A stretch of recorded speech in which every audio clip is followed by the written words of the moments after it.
కదిలించలేద కాస్త కూడా నీ మనసుని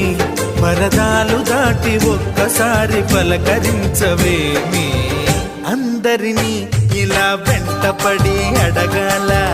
సరదాగా నువ్వే ఎదురైతే సరిపోదా నిద్రపోతున్న రాత్రి నడిగా